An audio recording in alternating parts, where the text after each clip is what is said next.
Have you ever felt like the world you know is just a facade hiding an unsettling reality?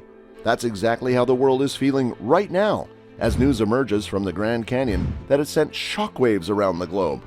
What was once a serene and awe-inspiring natural wonder has now become the epicenter of a mystery that has left scientists struggling to come to terms with what they are witnessing. What could possibly have emerged from the depths of the Grand Canyon to cause such a stir? Let's dive deeper to understand what is going on. There are a total of 11 Native American tribes that have a historical connection to the Grand Canyon National Park, and the Havasupai tribe is one of those tribes. Before the Grand Canyon was even designated as a national park in the U.S., they had already been making their home among its towering red rock walls and broad high desert environment for generations. They are the only Native American tribe that may still be found residing in the Grand Canyon's lower regions in the modern day. The establishment of the Grand Canyon National Park marked the beginning of some of the most trying times in the history of the Havasupai people.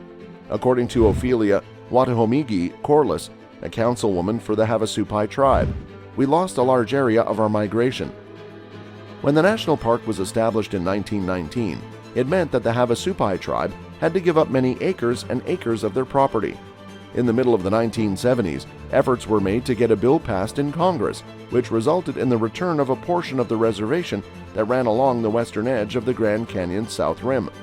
I can tell you that today, the partnerships with the Grand Canyon National Park, we've been working on them for a very long time, she says. In its place, there are these ideas of partnership and collaboration, she said, instead of resentment and anger. Watahomigi Corliss begs the millions of tourists that visit the Grand Canyon every year to keep in mind that the land is sacred and that the Havasupai tribe does its best to protect and respect it. The Grand Canyon is home to the Havasupai tribe. I want millions of tourists who come to the Grand Canyon to know that we still live inside the park and that we still do our best to protect the area, she says. It's really important to me that they know this. And we couldn't be happier with the presence of the tourists. We are ecstatic that they can enjoy the view, the beauty, and the splendor of the place with us, and we are pleased to announce that we have been guarding it the whole time. The story of the canyon begins when the Colorado River began to carve a passage through the strata of rock at some point between 5 and 6 million years ago, which is when scientists believe the canyon began to form. Since the end of the most recent ice age, people have been living in the canyon and the surrounding area. Spanish explorers in the 1540s were the first people from mainland Europe to arrive at the Grand Canyon. It was in 1893 when then-President Benjamin Harrison designated the Grand Canyon as a forest reserve, and it wasn't until 1919 that it was elevated to the status of an official United States national park. Where exactly can you find the Grand Canyon? The Grand Canyon can be found in northern Arizona, more specifically in the direction of Flagstaff's northwest direction. Due to its length of nearly 270 miles, its width of up to 18 miles, and its depth of 1 mile, the canyon is considered to be one of the largest canyons in the world. Approximately 5 to 6 million years ago, the Colorado River eroded a deep channel through several layers of rock, which resulted in the formation of this natural landmark. Rock that is billions of years old and yet exposed can be found in the Grand Canyon. A cross-section of the Earth's crust dating back over 2 billion years may be seen on the walls that are 1 mile high. Geologists have been given the ability to examine evolution across time because of the rock layers that have been discovered. Near the bottom of the inner gorge is where you'll find the Vishnu basement rocks, which are the rocks that are thought to be the oldest in the canyon. The Vishnu rocks came into existence approximately 1.7 billion years ago, when lava solidified and united this region, which was formerly a volcanic ocean chain, to the continent of North America. An educational installation known as the Trail of Time can be found on the south rim of Grand Canyon National Park, and it allows visitors to the park to learn about the geologic history of the canyon. More than 1 billion years in the past, the groundwork is put in place. When 2 plates of the Earth's crust clashed approximately 2 billion years ago, it was the beginning of the narrative of the Grand Canyon. Multiple rows of volcanic islands collided with one another and merged as they approached one another. Their rocks were subjected to extreme heat and pressure, which caused them to transform into the dark-colored basement rocks that can be seen today near the bottom of the canyon.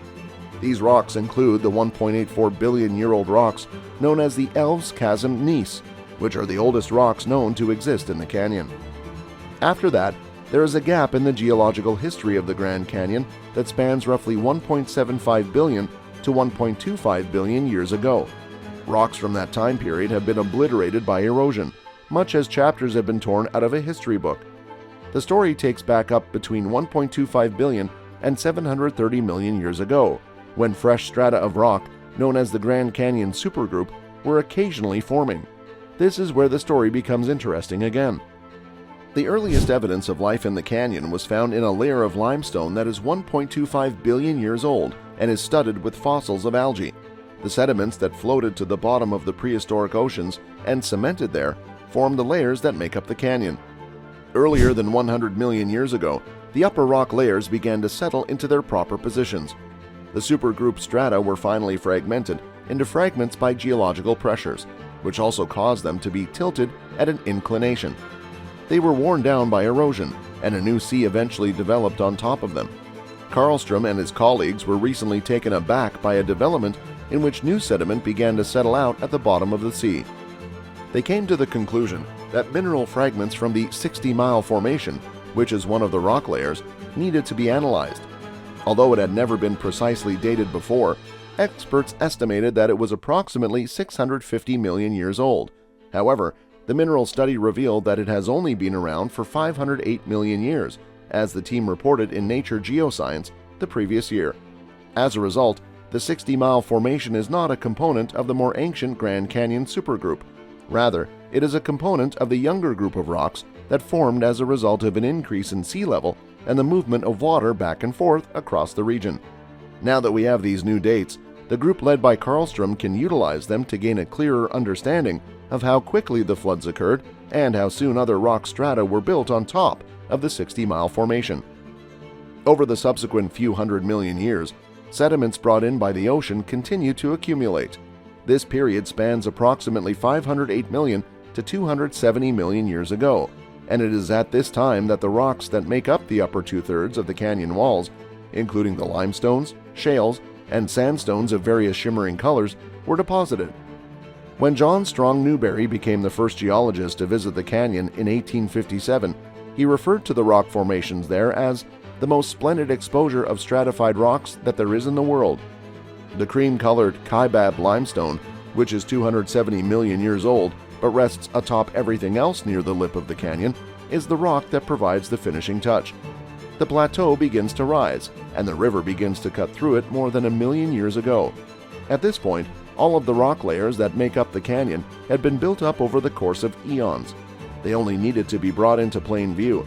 And at around the same time, approximately 70 million years ago, two plates of the Earth's crust collided and began to push up the Rocky Mountains. This was the beginning of that section of the saga. The land that is today known as the Four Corners region in the southwestern U.S. began to rise, ascending from a level close to sea level to one that is thousands of feet above sea level. The Colorado Plateau is another name for this region. The powerful Colorado River was initially formed by torrents that rushed off the Rockies approximately 6 million years ago. The river eroded at the plateau as it rose, gradually creating the canyon in the process. The side canyons, mesas, and buttes that are so typical of the canyon today were ultimately created by smaller rivers in the distant past.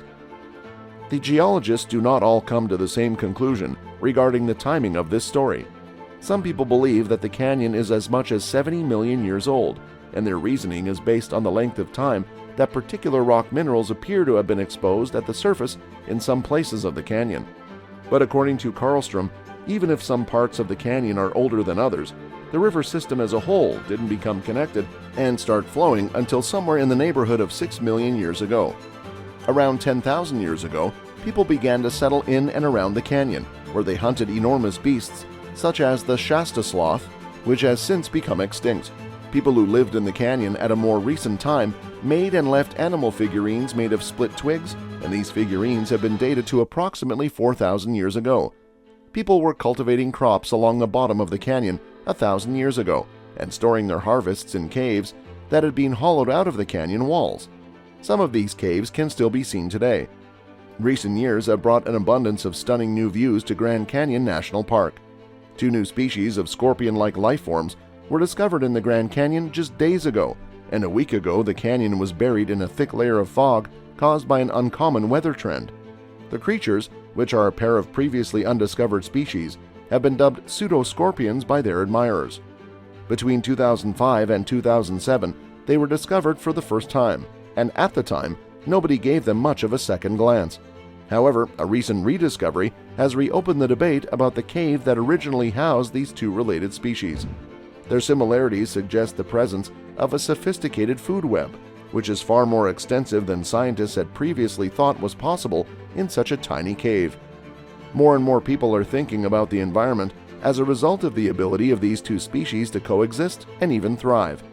This is because the spiders all eat the same things. When compared to common scorpions, these newly discovered creatures look quite different. The most noticeable difference is that these pseudoscorpions do not have the typical long, venom-transmitting tails of true spiders. Instead of a real tail, these pseudoscorpions use their deadly claw barbs to momentarily restrain their prey before devouring it.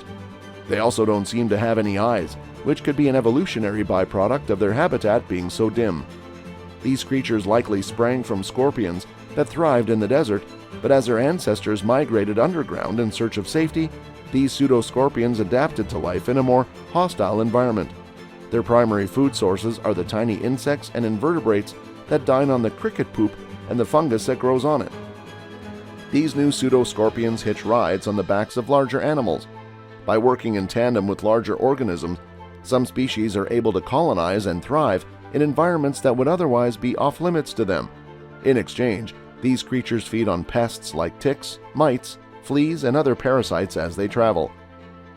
That's all for the video today. We will be right back. Don't forget to give this video a thumbs up and subscribe to our channel. Share this video with your family and friends, and also hit the bell icon to receive notifications when we upload new videos to the channel.